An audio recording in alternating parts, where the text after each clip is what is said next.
A próxima agravante que nós temos é justamente o motivo fútil. E é uma coisa que tu precisa aqui já deixar de cara para afastar. Qual é a diferença entre motivo fútil e motivo torpe? Todo crime motivado por motivo fútil ou torpe, ele aumenta a pena. Ou seja, obrigatoriamente eu tenho um agravamento, uma agravante pelo esse motivo. Mais uma vez, via de regra, este motivo já está no tipo penal. Mas se eventualmente não estiver, aí eu posso, na dosimetria da pena, considerar esta agravante. Motivo fútil é aquele motivo insignificante, que faz o comportamento ser desproporcional. Exemplo, matou alguém porque perdeu a partida de sinuca. Matou o motorista porque ele bateu no carro. E enfim, ou uma briga de trânsito, isso é um motivo insignificante, um motivo fútil. Motivo torpe é o motivo indigno, imoral, é aquilo que causa nojo, repugnante. Ou seja, matar alguém para receber a herança. Eu tenho um motivo torpe. Por quê? Porque é indignante, é desprezível, é imoral, é repugnante, é baixo. Outro exemplo, matar por preconceito. Eu matei, atentei contra a vida de alguém em razão da crença de religião, em razão da opção sexual de determinado sujeito. Isto é um motivo torpe, justamente porque é indigno, é desprezível, é imoral. E o insignificante, e o motivo fútil é aquele que é insignificante. Tá bem? Outros agravantes que nós temos aqui: crime cometido quando? Vai aumentar a pena, vai agravar a pena, se facilitar ou assegurar a execução, a ocultação, a impunidade ou vantagem de outro crime. Exemplo, coagir uma testemunha para não incriminar em juízo. Isso incide essa agravante. Furtar um banco para com o dinheiro adquirir um carro roubado. Ou seja, eu estou utilizando um crime para cometer outro.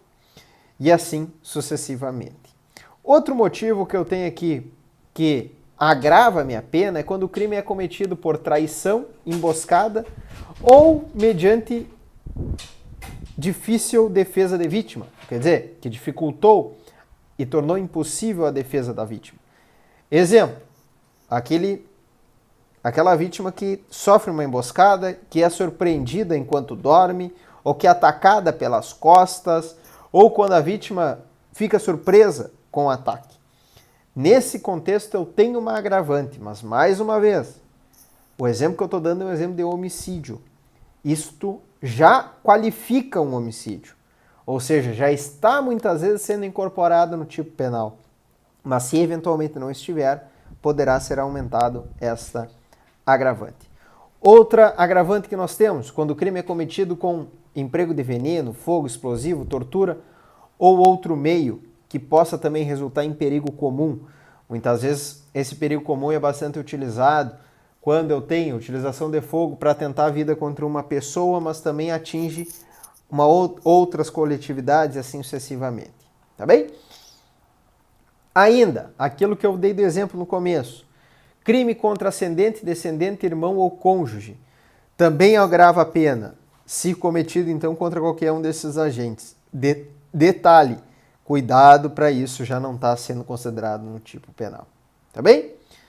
Outro ponto, abuso de autoridade ou prevalecendo de relações domésticas, coabitação em violência domiciliar.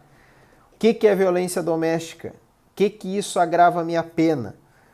Todo e qualquer crime cometido sob violência doméstica, se o crime já não prevê essa classificação, ou seja, se lá no tipo penal eu já não estou considerando o fato de ser em relação doméstica, também pode ser aplicado uma agravante. E aí os quadros, as espécies de violência doméstica, estão lá no teu artigo 7º da Lei 11.340, que é a Lei Maria da Penha. Outra hipótese que eu tenho ali, abuso de poder ou violação inerente ao cargo, ofício ou profissão. O que significa isso? Somente se for cargos ou ofícios ou funções públicas. Nesse caso incide agravante, senão não vai incidir. Outra situação que leva a agravante, crime cometido contra criança, maior de 60 anos, enfermo ou mulher grávida.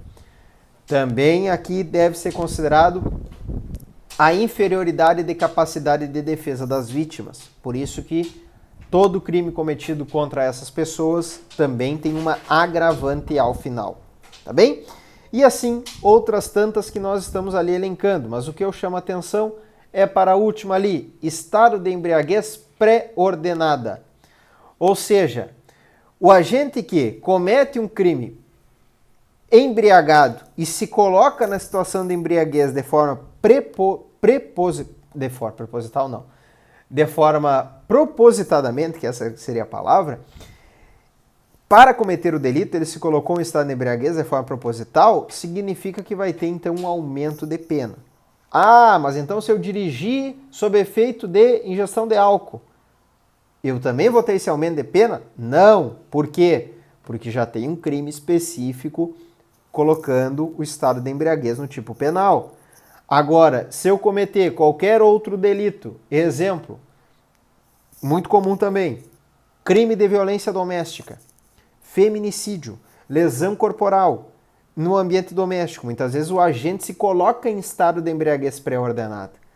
Além então dele ser responsabilizado pelo crime de violência doméstica, seja ele lesão ou feminicídio, também poderá, na eventual de condenação, ter um aumento da sua pena ali tipificado. E nesse aumento de pena ali tipificado, vai ser em razão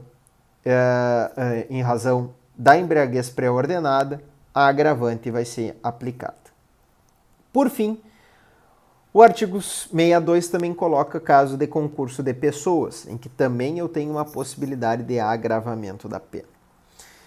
Todos esses casos que eu rapidamente pontuei aqui para ti, são casos que aumentam a